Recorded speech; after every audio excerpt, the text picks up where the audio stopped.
Hello, and thanks for watching the February edition of McQueen's Minute. Today I'll share updates on a few important items. First, I'll provide an overview of how Governor Haslam is continuing his commitment to education funding. Second, I'll share updates as we work to transition to the Every Student Succeeds Act. And last, I will highlight the statewide progress and next steps for Read to Be Ready. Last month, Governor Haslam delivered his State of the State address, and most importantly, he once again continued to show his ongoing commitment to education. We are excited to partner with our school districts and with the General Assembly to make a number of improvements for our entire K-12 system. In total, Governor Haslam is proposing to invest nearly $250 million in new funding for K-12 education, including a $200 million increase for the BEP, one of the largest funding increases in Tennessee's history. Governor Haslam is also proposing to make investments in some key areas, including teacher salaries, English language learners, career and technical education programs, and our ongoing work in Read to Be Ready. I am confident that these investments will help us continue the historic progress our students and educators have made in Tennessee.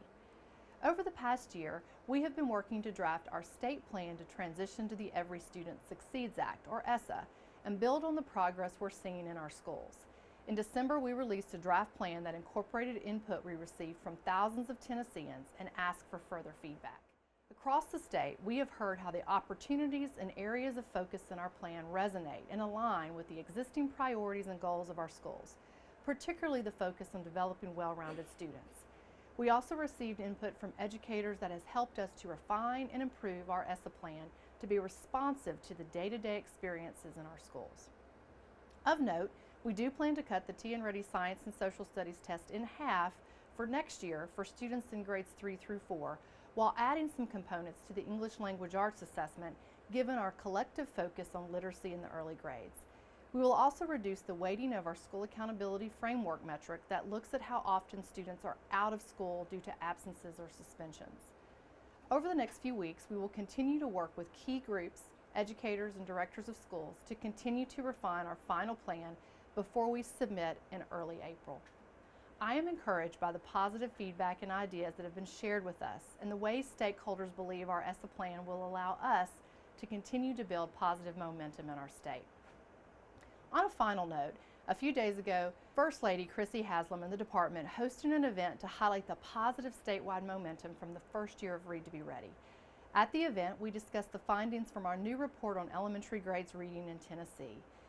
This report provides recommendations to ensure we continue to move toward achieving our Read to Be Ready goal for 75% of third graders to be reading on grade level by 2025.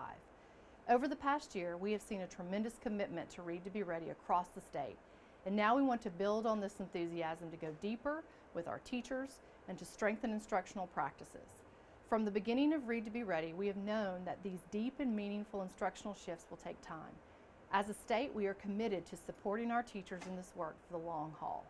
As always, thank you for watching the February edition of McQueen's Minute. I look forward to sharing more updates with you next month.